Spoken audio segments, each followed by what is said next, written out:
Hey guys, I'm Blessed Data with another review. This time we got The Walking Dead Season 3, Episode 3, Walk With Me. So yeah, this is a pretty cool episode. Really surprised to see that there was no Rick or his group. None of them in it. This is the first episode we've ever had where Rick isn't in it. And is that a good thing or is that a bad thing? Well, we'll find out in this overview and review and see what I think. But before we go any on, I just want to let you guys know that this does contain spoilers. So if you haven't seen the episode, I recommend you go watch the episode, come back and unpause it right now and watch it again. So, what did I think overall about this episode? I actually thought it was really good. Not the best episode in my opinion, but up there. I thought it was really awesome. It was slow. It was a slow episode, but slow in a good way because there was still action, but it was mostly talking dialogue, but good dialogue, good talking like that. It was really interesting. Basically, this whole episode introduced the governor, got to know him a little better, and they kind of did another switcheroo here. They changed the governor from what he is in the comics. In the comics, the governor comes out right away as being this evil guy, really manipulative, evil, just insane, really. In the show, basically through the whole episode, the governor seems like a really good guy that you would trust if you were in Michonne or Indra's position. But really, he isn't. We find out that at the end, which I'll get to. But they kind of switched that too. Like in the comics, he's basically bad right from the start. This time, he kind of have you guessing whether if he's good or bad if you read the comics. But I'm sure if you haven't read the comics, you just assume this guy was a good guy. But you know. But so right off the bat, we see that there's the helicopter that we've seen from the past 2 seasons. This helicopter's been in both seasons. But we see it actually crash. And I thought the crash looked really good. The effects looked really nice on it. They didn't show a lot of the crash, but they actually did show it crashing through trees.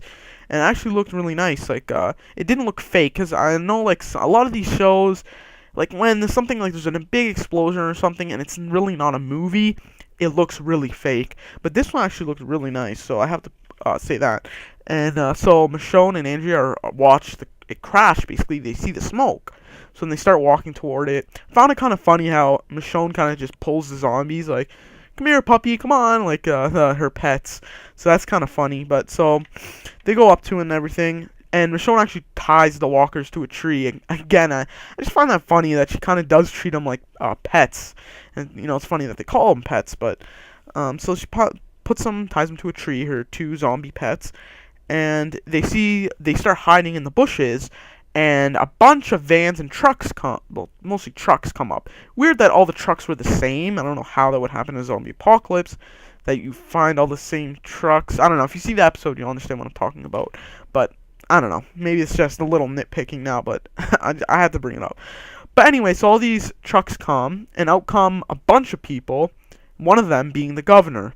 And I found it very weird that the governor came out right out of this episode right away. I mean, I thought that maybe they were just going to show him at the end or something, but no, this episode basically revolved around the governor, so that was kind of cool. So the governor comes out right away, and all his men have guns or bow and arrow and stuff, and one of the guy that had the bow and arrow in the governor's group, he was such a good shot, headshots on the zombies every single time. So obviously you know that they've been trained to use the weapons and they're good at it. So you kind of get that from that little part right there. And then Michonne's zombies start rustling and almost catches their attention, the governor and them. But then Michonne steps up and slices both her pets' heads off, which I found kind of sad. Oh well, I know I like the pets, and it's sad to see them go, but they had to go. And another thing is that Michonne just took their heads off, no emotion, no nothing. Later on, she says that no, it was harder to do that because if you haven't read the comics, Michonne's zombies' pets, she actually knows them. She knew them before the zombie apocalypse happened, so it was kind of hard for her to do it. But right when she did it, it didn't seem like it. But other than that, just really cool shot when the helicopter crashed. There was a guy that got cut right in half, just laying there right in front of the helicopter, and it looked really good. I love the special effects in The Walking Dead. What can I say? They're awesome. And it was just really cool to see the guy split in half. You know, it was kind of gross, but it was still really, really cool that they would show something like that. I mean, it must take a lot of time for them to do it. I'm sure most of it was green screen for that, like they did in the Bicycle Walker in the like first episode of The Walking Dead, but something similar to that I'm sure they did, but it was really cool. So anyway, so then when Michonne cuts both her pets' heads off, they think they're safe. They don't see the governor and his men don't see them. Then our buddy Merle comes out and he finds Michonne and Andrew, and Merle recognizes Andrew right away. Merle, you were her, you know, from the group before and all that. So yeah, it was really cool to see Merle again. I was really excited. I was waiting for Merle to come back. And I love the guy that plays, I love the actor that plays Merle. I think he's really great at acting. And it was really nice to see his hand saw thing. Like, it's really weird. Instead of his hand, because obviously his hand got cut off in the first season, it's like a metal like cast over it almost, and there's a blade on it, and you see him use it to kill some zombies. Really awesome. I thought it looked really cool. And just a little like fun fact, I guess, it's actually not made out of metal. It's made out of fiberglass, and it's painted to look metal. So that's a really good paint job on that thing because it looks awesome. So anyway, so Merle finds them, and then they end up tying him up, putting him in a truck, and driving him back to the governor's town, and the governor's town is called Woodbury. And one thing that I found kind of significant was that when Andrea and Michonne were tied up in the truck, Andrea like kind of is like dazed and confused and kind of glances out of the truck, and she can see a skeleton, like not a skeleton, like a person hanging from a tree. And I think that that can be used as a landmark, because if they try to escape, Andrea and Michonne, they might be able to use that to kind of tell them where they're going on the right path. Or let's say Michonne and Andrea go back with Rick and them, and they try to go to Woodbury. She knows that on the way there's a zombie hanging from a tree, like a dead body. So that could be used as a landmark. That's what I'm speculating. Could be used as a landmark to find their way back or out. So if that's true or not, I don't know. It's just something that I think it's kind of a valid point though, because that they actually really could use that as that. But anyway, then the next scene is that Andrea and Michonne are kind of like in a little bed and everything, and there's like a little nurse helping them. So it's like, oh yeah, they're treating us good and all that. But really, through this whole episode, Andrea is kind of like chill and laid back, kind of. Not really, but more than Michonne. And she kind of finds that Woodbury's really a nice place. While Michonne knows that something's up, and she's kind of cautious in that respect. So, I don't know, like, it's kind of like both opposite sides here, but we'll see how that goes. I don't know if they're going to try to escape from Woodbury or not, but I don't know, it's not really up to you guys. Like, what do you guys think? I don't know. But anyway, Merle talks to Andrea and Michonne, and he talks really calmly to them, almost like he's their best friend. And he even says sorry when he finds out that Andrea's sister died, because obviously he didn't know, because he got separated so early on in the show from them. But it was kind of cool to see that Merle was okay. He even says he almost died before the governor found him, so that, you know, cool to see some backstory on that.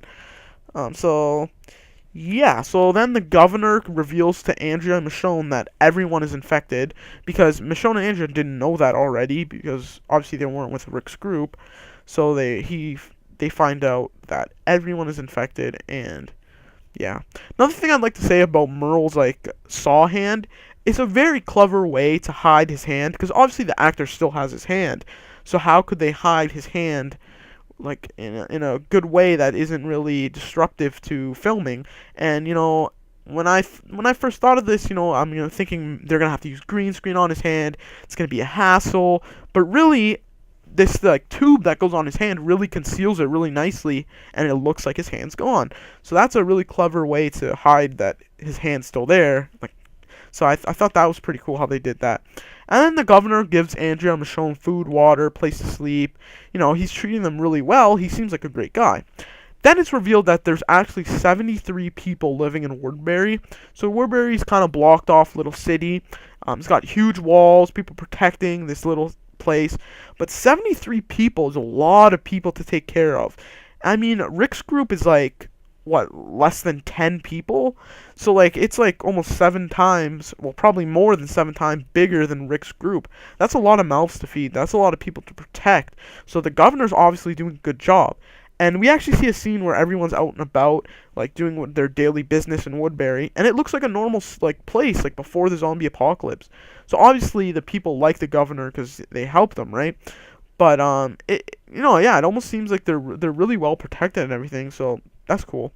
And in the beginning, when the helicopter crashed, the governor actually took the pilot out of the helicopter. He kind of saved them, put him in like a little hospital, and so then he goes back to him, starts talking to him, and he says that he got separated from his group, and his group is still out there alive, and they need help. And the governor promises him that he'd go find them and help them. So again, this is really telling us that the governor's like this great guy. He's trying to help everyone, But it's not true. If you've read the comics, this is no surprise that he's gonna turn evil. Like he's not gonna turn evil, but you're gonna find out that he's kind of sick and demented. Then something different from the comic too, which I thought this was really awesome, is that the governor has this scientist. And the scientist actually took Michonne's walker pets, and he's examining them. And we find out some cool information about walkers. So he basically examines them and says, well, okay, she cut off the lower jaw, cut off their arms so they can't eat. And so this is basically what he says. If you take away their ability to eat, they lose interest in eating. So like what Michonne did, she took away the walker's ability to eat, took out their jaw, took out their arms. Now they lose interest in eating, and the zombies start to starve. So they're actually not going to attack Michonne or Andrew or any of them because they really don't want to eat now just because they can't. So that's a cool fact that we found out about walkers and The Walking Dead. And I thought that was really cool to find out something new and something we didn't know in the comics. So that's really awesome. And what else happened? So that's why kind of the Michonne's pet walkers were kind of, if you've seen them, you could see their skull, like their skull bones and their face, really skinny. That's why, because they were starving, because Michonne took away their ability to eat. So again, that's really cool that we found out something new. The governor and the scientist guy have dinner with Michonne and Andrew, and they're basically trying to get information out of them, but Michonne's really not getting out anything. So then the governor goes and he actually finds the helicopter pilot's group, and this group is loaded. They got like not tanks. I was gonna say tanks for some reason. They don't have tanks. They have like trucks, tons of guns, tons of ammunition, tons of everything. They look so well off. Medicine, supplies, everything. And they're all these buff guys, and they all have like machine guns in their hands and stuff. So the governor comes out, he's like, oh, we found your pilot, blah, blah, he's okay. And they're like, oh, yeah, that's great. And then the governor comes out. The governor's group is surrounding them and opens fire on them and takes them all out, shoots, kills all of them. And the governor comes and he basically just takes all their supplies.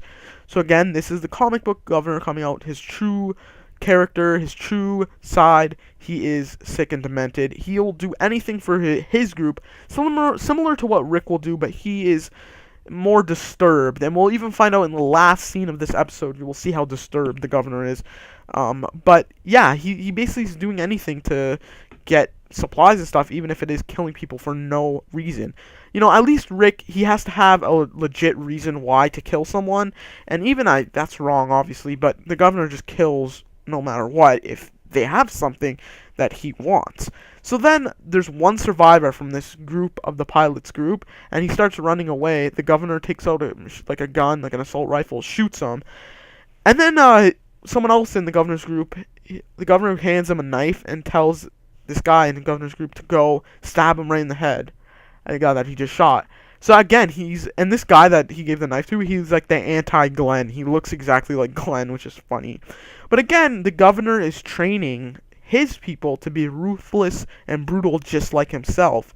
So you can see that he's trying to teach other people to be like him.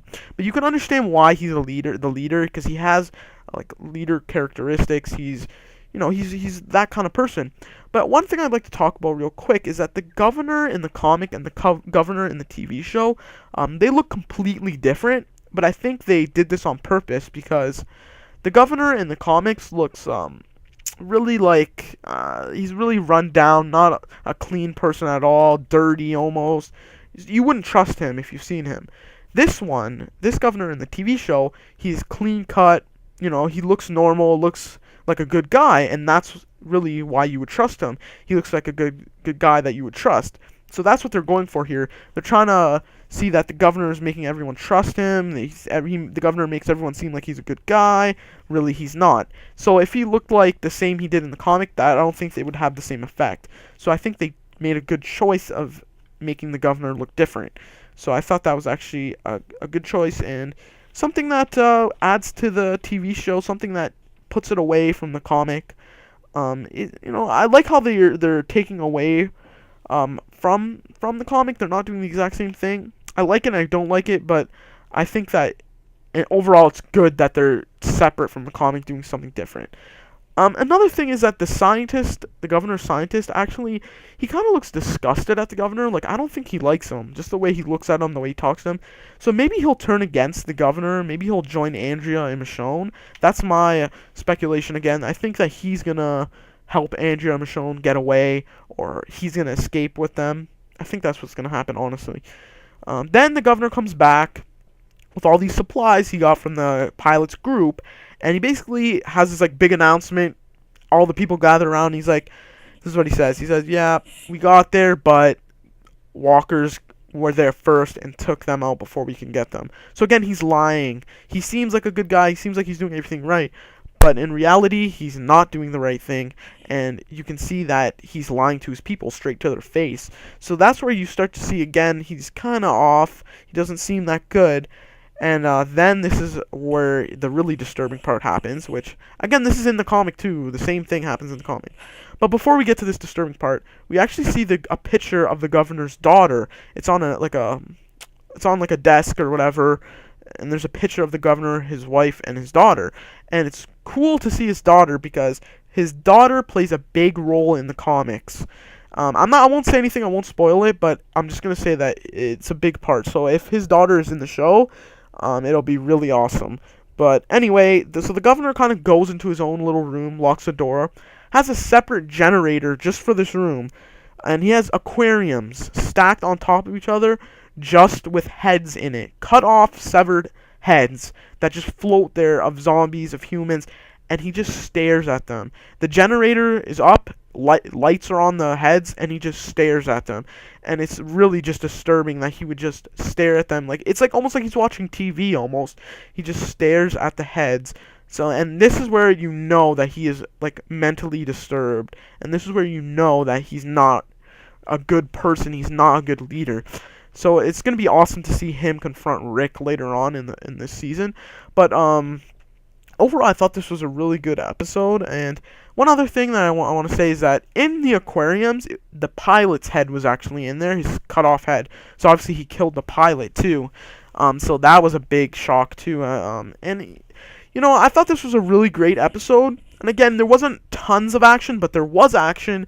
More talking, more dialogue, but good dialogue, as I said before. So I really recommend this episode. Overall, I give it a 9 out of 10. So far, this season has been way better than the second season. The second season, up to now, the first 3 or 4 episodes of the second season weren't as good as this season.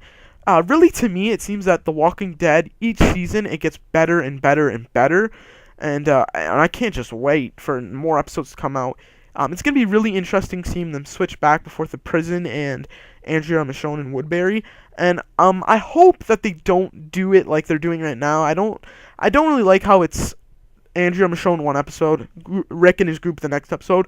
I hope they kind of mix it in between in each episode, like flash between both Andrea, Michonne, and Rick in one episode. I like that better than having separate episodes.